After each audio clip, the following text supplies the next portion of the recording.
जी सुनिएगा। ब्लॉक बराड़ा से BRP science. सबसे पहले तो जो फीडबैक है उसमें मैं नेगेटिव और पॉजिटिव दोनों चीज़ें बोलूँगी। प्लीज़ इसको मतलब नेगेटिव उस वे में मत लेके जाना, इसको हम इम्प्रूवमेंट फीडबैक बोल सकते हैं। तो सबसे पहले यही कहेंगे कि जो हमारा जो मिशन था कि FLN की ट्रेनिंग है, जो फाउंडेशनल लिटरेसी और न्यूमरेसी की हमारी ट्रेनिंग है, उसमें हमें यहाँ पे बुलाया गया। चलो ब्लॉक बराड़ा यहाँ से सबसे दूर है और आगे फर्दर जो वहाँ पे कैंडिडेट्स हैं हमारे, जींद से भी आते हैं डेली अप डाउन वाले, कैथल से भी हैं, करनाल से भी हैं। मैं खुद यमुनानगर डिस्ट्रिक्ट में पड़ता है मेरा, लेकिन फिर भी हमने कोई डिनाई नहीं किया कि चलो बहुत सारे साथी इकट्ठे इस ट्रेनिंग को करेंगे। और इसके बाद अगर हम बात करते हैं, शुरुआत की गई थी कि हम यहाँ पर क्यों आए। क्यों वाला क्वेश्चन जो था ये था कि FLN की ट्रेनिंग के लिए आए, लेकिन FLN की ट्रेनिंग जो थी उसमें जो जो चीज़ें हमें बताई गई, ये चीज़ें हमने वैसे पहले पढ़ ली थी। एज ए मेंटर हमारा काम भी बनता है। कल कृष्ण सर ने हमें बोला भी था कि ये चीज़ें आपको पता होनी चाहिए थी, और मुझे लगता है कि यहाँ पे जो 90% लोग हैं उनको ये चीज़ें पता थी, लेकिन वो है कि कोई आगे आके बोलना नहीं चाहता। और इसमें सर ने ये बोला था कि निपुण का भी आप लोग पढ़ के आना, NEP का भी, और NEP भी मुझे लगता है इस पर हमारे कई सारे सेमिनार्स भी हो चुके हैं, ओरिएंटेशंस भी हो चुकी हैं, और बहुत से लोगों को मोटी मोटी बातें जो है वो इसके बारे में पता भी है। फिर उसके बाद इसमें FLN आया। FLN के बाद हमारा इसको निपुण से हरियाणा से कैसे जोड़ा, ये सारी चीज़ें। और एज ए सक्षम सहयोगी हमारी तो बहुत बार इस चीज़ पर डिस्कशन भी होती है SCRT में। और इसके बाद अगर हम बात करते हैं कि जो इसमें हमारे डिफरेंट इनिशिएटिव, देखो कोविड में जो हुआ वो सबको पता है, लेकिन हम उस चीज़ से हमें अब निकल जाना चाहिए। जो हो गया वो हो गया, लॉस तो हो चुका है, और वो लॉस की भरपाई हम शायद सारी उम्र भी नहीं कर पाएंगे। वो बच्चा जो सफ़र कर चुका है, पेरेंट्स जो सफ़र कर चुके हैं, वो हम भरपाई नहीं कर पाएंगे, लेकिन एक कोशिश ज़रूर कर सकते हैं कि उसकी हम भरपाई करते हैं। तो अगर सीधे सीधे हम बात करते हैं कि जो इसमें हमारे पास पढ़ना से एक बार मैं बात शुरू करूँगी कि पढ़ना क्या है, यहाँ से हमारी बात शुरू हुई थी।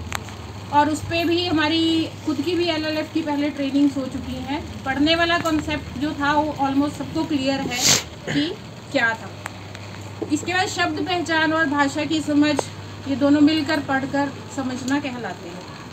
फिर उसके बाद जो आई थी संतुलित भाषा शिक्षण, समग्र और छोटे अंश, जो अंश आधारित, ठीक है, ये दोनों चीज़ें थी, समग्र और अंश आधारित।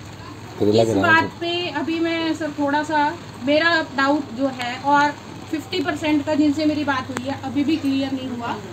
LLF की टीम की तरफ से भी काफ़ी कोशिश की गई थी, हो सकता है कि हमारी जो समझ है वहाँ तक अभी नहीं जा पाई, जो चीज़ वो समझाना चाह रहे हैं, या फिर थोड़ा सा ट्रेनर की तरफ से भी वो हमारे लेवल तक अभी नहीं, इस चीज़ को पूरी तरह हमें ग्रेस्प नहीं हुई।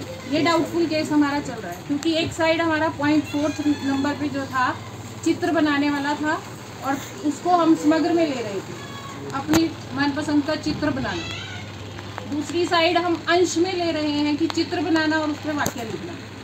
तो यहाँ पे सर थोड़ा सा कंफ्यूजन है हमें। तो हाँ जी, कोशिश जी सर, उसमें काफ़ी सारे पॉइंट्स थे, क्योंकि जो संतुलित भाषा मेरे हिसाब से कि हम जो कैटेगराइज हमने किया था 14-15 को लेकर, वो तो हो ही नहीं सकता। जो मुझे लगा, मेरी ये अप्रोच है कि क्योंकि हम संतुलित भाषा की कर रही हैं, उसके बिना अंश के बिना समग्र अधूरा है, समग्र के बिना अंश अधूरा है। जो हमने कैटेगराइज किया था वो पॉसिबल नहीं। बाकी जो था कि थोड़ा सा हमें इसलिए भी थोड़ा कल बोरिंग लगा, क्योंकि कल कोई हमारी एक्टिविटी नहीं हुई सर। वो 9 से 5 क्लास में बैठने वाली बात हो जाती है कि जो कितनी देर तक सुनेंगे ध्यान से। तो हमारे तरफ से भी शायद आपको इस चीज़ में सर को बार बार कहना पड़ रहा था कि ग्रुप्स में बात मत कीजिए। तो ग्रुप वाली बात अगर हम कहें तो वो सर थोड़ी सी करनी पड़ जाती है, लंबे समय अगर हमें बैठना है। इसके बाद जो है भाषा शिक्षण की रूपरेखा के ऊपर बात जो हुई थी, और इसमें हमारे थोड़ा सा विभाग की भी ये कमी है कि ये लेटर जो है वो 6 जुलाई को हमारे पास आ गया, और हमारे बैचेस जो है अब तक चल रहे हैं। तो इम्प्लीमेंट करना ये तो चलता ही रहेगा कि विभाग की तरफ से जो लेट चीज़ें आती हैं, और इम्प्लीमेंट करने में वो देखो वही 1 महीने का लॉस, यही पहले वो प्रॉपर कैसे चलेगा। 1 महीने का गैप आ गया, हम उसको कैसे कवर करेंगे। उसके बाद इसमें जो समूह बनाने की बात थी, ये ट्रेनर्स के द्वारा भी और हमारे खुद के साथियों ने भी इस चीज़ को रिपीट किया था, तो ये बड़े अच्छे से इस चीज़ को क्लियर कर दिया गया था कि ग्रुपिंग कैसे करना है।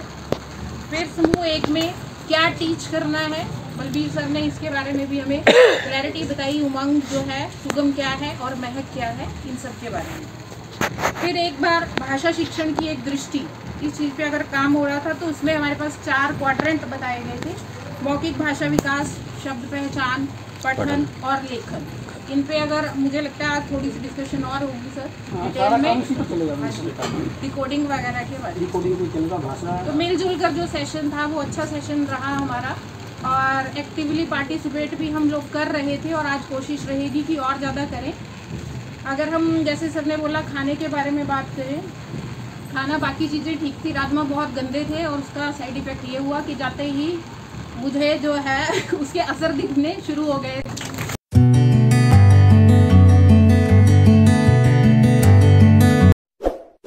इस वीडियो को लाइक करें, हमारे चैनल को सब्सक्राइब कर बेल आइकन जरूर प्रेस करें।